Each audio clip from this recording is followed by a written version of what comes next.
السلام علیکم ویورز، کیا حال چال ہے؟ امید کرتی ہوں آپ لوگ سب خیریت سے ہوں گے۔ سب سے پہلے میرا نئے دیکھنے والے میری ویڈیو کو لائک کریں، سبسکرائب کریں اور شیئر کریں تاکہ میری آنے والی ویڈیو آپ کو جلد سے جلد میسر ہو سکے۔ بسم اللہ الرحمن الرحیم۔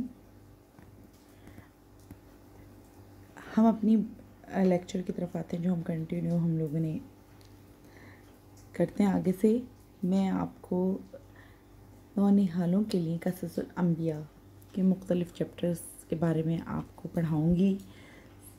اس میں ہم لوگ سب سے پہلے اپنے پیارے نبی حضرت محمد صلی اللہ علیہ وآلہ وسلم کے بارے میں پڑھ رہے تھے۔ اب ہم نے ابھی تک ہم نے ان کی پہلی وحی تک ہم نے پڑھا تھا۔ اب ہم آگے ان کا دیکھتے ہیں کہ کیسے آپ کے اوپر خفیہ دعوت اسلام مطلب جب آپ کو شروع ہوتی ہے تو پہلے آپ کو اللہ تعالیٰ نے کس طرح وہی جب آپ کی ہوئی تو خفیہ طور پر آپ لوگوں کو ایمان کی دعوت دیتے۔ آپ بسم اللہ الرحمن الرحیم۔ اب آپ صلی اللہ علیہ وآلہ وسلم نے جب آپ پر پہلی وحی نازل ہوئی، حضرت جبرائیل علیہ السلام آپ پر وحی لے کر نازل ہوئے اور لوگوں کو آہستہ آہستہ دین اسلام کے بارے میں پتہ چلنا شروع ہوا، تو آپ نے سب سے پہلے تبلیغ خفیہ طریقے سے یعنی چھپ کر ایمان کی لوگوں کو دعوت دینا شروع کی۔ چنانچہ خفیہ دعوت کی برکت سے آپ صلی اللہ علیہ وآلہ وسلم پر عورتوں میں سب سے پہلے حضرت خدیجہ رضی اللہ عنہ، بچوں میں سب سے پہلے حضرت علی رضی اللہ عنہ، بڑوں میں سب سے پہلے حضرت ابوبکر صدیق رضی اللہ عنہ اور غلاموں میں سب سے پہلے حضرت زید بن حارث رضی اللہ عنہ ایمان لے کر آئے۔ آپ نے جب خفیہ طور پر دعوت اسلام کا سلسلہ شروع کیا تو سب سے پہلے عورتوں میں سب سے پہلے حضرت خدیجہ، بچوں میں حضرت علی، بڑوں میں حضرت ابوبکر صدیق اور غلاموں میں حضرت زید بن حارث ایمان لے کر آئے۔ اعلانیہ دعوت اور قوم کی مخالفت۔ جب آپ نے دعوت اسلام یعنی عام دینا شروع کر دی تو مختلف قوموں نے اس کی مخالفت کی اور مختلف سازشیں آپ کے خلاف ہونے لگیں، دین اسلام کے خلاف ہونے لگیں۔ 3 سال تک خفیہ دعوت دینے کے بعد آپ صلی اللہ علیہ وآلہ وسلم نے اللہ کے حکم سے اعلانیہ دعوت عام دینا شروع کی، لیکن لوگوں نے آپ صلی اللہ علیہ وآلہ وسلم کی بے حد مخالفت کی۔ آپ پر طرح طرح کے ظلم و ستم ڈھائے گئے، آپ پر ظلم کی انتہا کر دی۔ جب کفار کے مظالم حد سے بڑھ گئے تو اللہ تعالیٰ نے آپ صلی اللہ علیہ وسلم کو ہجرت کرنے کا حکم دیا۔ جب آپ صلی اللہ علیہ وآلہ وسلم نے مسلمانوں کو بے حد تکلیف میں دیکھا تو انہیں اللہ کے حکم سے ہجرت کرنے کا حکم دے دیا۔ چنانچہ 80 کے قریب مسلمان حبشہ کی طرف روانہ ہوئے۔ حبشہ کے بادشاہ کا نام نجاشی تھا جو بہت بے حد رحم دل تھا اور اپنی رحم دلی کی وجہ سے بہت مشہور تھا۔ اس نے مسلمانوں کا بے حد خوشی سے استقبال کیا۔ ادھر مکہ کے کافر قریشیوں پر مزید ظلم اٹھانے لگے یعنی ڈھانے لگے، ان پہ طرح طرح کے مظالم کرنے لگے تاکہ سب مسلمانوں کو قلعہ کے ساتھ قطع تعلق کرنے انہوں نے تمام لوگوں کو مسلمانوں کے ساتھ قطع تعلق کرنے کا حکم دیا تاکہ کوئی یعنی ان مسلمانوں کے ساتھ کسی قسم کا لین دین، خرید و فروخت، تاکہ وہ گھبرا کر اسلام قبول نہ کریں، اسلام کی راہ میں رکاوٹ ڈال سکیں کفار۔ انہوں نے مختلف سازشیں چلنا شروع کر دی۔ اس قطع تعلق کی وجہ سے مسلمانوں نے 3 سال تک بڑی بھوک، افلاس اور تکلیف میں گزارے، لیکن اسلام کی راہ پر جو وہ چل پڑے تھے اس سے وہ پیچھے نہ ہٹے اور جو تکلیف انہوں نے برداشت کی ان کو بڑے صبر کے ساتھ برداشت کیا۔ حضرت خدیجہ رضی اللہ عنہ کی وفات۔ حضرت خدیجہ رضی اللہ عنہ سیدہ خدیجہ رضی اللہ عنہ ان کے نام کے ساتھ آتا ہے، سیدہ ایوس ہوتا تھا۔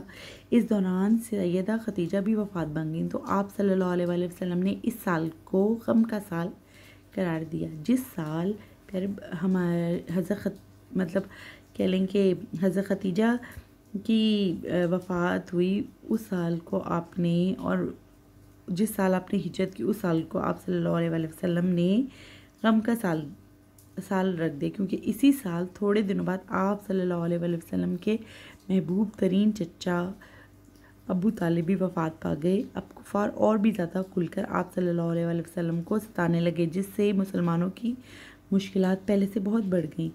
طائف کا سفر۔ مسلمانوں کی تکلیف کو دیکھتے ہوئے آپ صلی اللہ علیہ وآلہ وسلم نے طے کیا کہ طائف جاتے ہیں، وہاں کے سرداروں سے مسلمانوں کے لیے مدد مانگتے ہیں، مگر ان لوگوں نے بجائے بات سننے اور ماننے کے الٹا شرارتی بچوں کو آپ صلی اللہ علیہ وآلہ وسلم کے پیچھے لگا دیا، جنہوں نے آپ صلی اللہ علیہ وآلہ وسلم کو اتنے پتھر مارے کہ آپ لہو لہان ہو گئے اور آپ صلی اللہ علیہ وآلہ وسلم کے جوتے خون سے بھر گئے۔ جہاں بھی پیارے بچوں، بڑوں اور جو میری ویڈیو کو دیکھ رہا ہے، ایک چھوٹی سی میں نیکی ہے یہ جو میں آپ کمانا چاہتی ہوں، اس کا ثواب، اور اس سے جتنا ہو سکے آپ ہمیں اس بات کا خیال رکھنا چاہیے کہ جب بھی رسول پاک کا نام آئے تو ہمیں بڑی سعادت اور عقیدت مندی کے ساتھ اس کا نام لینا چاہیے، اور صلی اللہ علیہ وآلہ وسلم ضرور کہنا چاہیے۔ جو سنے وہ بھی دل میں ہلکی آواز میں صلی اللہ علیہ وآلہ وسلم، اس کا بہت ثواب ہے۔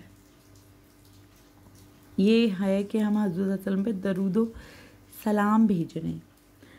سفر معراج، یعنی اس معراج کی طرف سفر۔ آپ صلی اللہ علیہ وآلہ وسلم نے اپنی بیس بسی کی شکایت اللہ سے کی۔ اللہ تعالیٰ نے آپ صلی اللہ علیہ وآلہ وسلم کی حوصلہ افزائی فرمائی اور آپ صلی اللہ علیہ وسلم کو اپنے پاس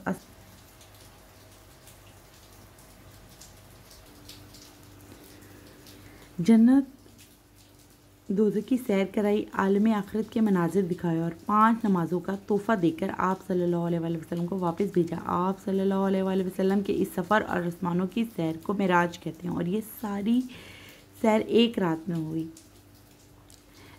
میری جو بیسیکلی میرا جو کہہ لیں ایک تھیم ہے بک کے اندر بتانے کی، وہ یہ ہے کہ میں بریف میں نے نہیں بہت بتایا، ہر چیز کے بارے میں آپ کی زندگی کے جو معاملات ہیں ان کو تھوڑا تھوڑا بیان کیا ہے۔ میں کوشش کروں گی کہ میں آئندہ کسی ویڈیو میں، یعنی ابھی اس بک کو ختم کرنے کے بعد، کہ میں آپ صلی اللہ علیہ وسلم کی زندگی تو اتنی کہہ لیں وسیع اس کے باپ ہے کہ جس کو جتنا بریف کیا جائے، جتنا واضح بیان کیا جائے اتنا ہی کم ہے، یعنی اتنی خوبصورت ترین ہے اور اتنی اس سے ہمیں سبق آموز ہے کہ وہ ہمارے لیے، ہمیں کسی اور چیز کی گائیڈ لائن کی ضرورت ہی نہیں ہے، وہ ہمارے لیے ایک مشل راہ ہے۔ یعنی انسان اگر ہم ایک مسلمان ہونے کی حیثیت سے اگر اپنی پیاری کتاب، مقدس کتاب قرآن پاک اور اپنے پیارے نبی صلی اللہ علیہ وسلم کی زندگی کو، ان کے زندگی گزارنے کے طریقے کو جو انہوں نے ہمیں کر کے دکھائے، جس کو سنت کہتے ہیں،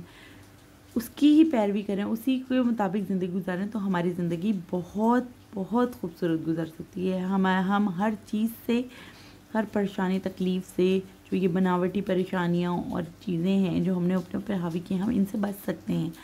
یہ کہہ لیں سائیکلوجیکلی ہمارے اوپر ایک بہت اچھا افیکٹ دے سکتی ہیں یہ ہمارے لیے۔ ہمیں کسی سائیکیٹرسٹ کی ضرورت نہیں، اگر کوئی مینٹلی طور پہ ہوتا ہے کہ ڈسٹرب ہو، پریشان ہو، ہمیں کسی دوست کی ضرورت نہیں۔ قرآن پاک ہمارے لیے ایک بہترین دوست، اور حضور صلی اللہ علیہ وسلم کی زندگی ہمارے لیے ایک بہترین گائیڈ لائن ہے، ایک بہترین پرسنالٹی آپ کی ہے، جس کی جتنی تعریف کری جائے اتنی کم ہے۔ اس کے مطابق ہم اپنی زندگی گزاریں، ہماری زندگی کی ہر چیز، ہر مسئلہ، ہر طرح سے جو ہے ہم سکون میں آ جائیں اور ہم ایک بہترین زندگی گزار سکتے ہیں۔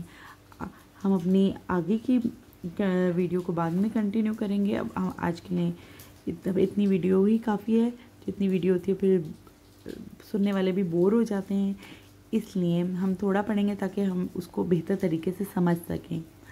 اگر میری ویڈیو میں کوئی غلطی ہوئی ہو، پرانی والی ویڈیو میں یا کوئی آنے والی میں، تو اس کے لیے معذرت ہے آپ سب سے، کہ اپنی دعاؤں میں یاد رکھیے گا اور آنے والی ویڈیو کو ضرور سبسکرائب کرے گا، اور اپنی کہہ لیں کہ کاوشیں میری ہیں کہ میں اپنی محنت کو میں اپنی کوششیں کروں گی کہ میں بہتر سے بہترین چیز آپ کے سامنے پیش کر سکوں۔ اگر کوئی غلطی ہو جائے یا کوئی گستاخی ہو جائے تو اس کے لیے معذرت ہے آپ سب کے لیے تہہ دل سے، کہ مجھے معاف کر دیجیے گا۔ اگر مجھ سے کوئی ایسی چیز جو میں نہیں بیان کر سکی یا میں غلط اس کو بیان کر رہی ہوں تو اس کے لیے میں، کیونکہ ایک بہت حساس ٹاپک ہے، اس میں ہو سکتی ہے غلطی، انسان ہے نا، انسان غلطی کا پتلا ہوتا ہے، خطا کا پتلا ہے، تو اس کے لیے معذرت۔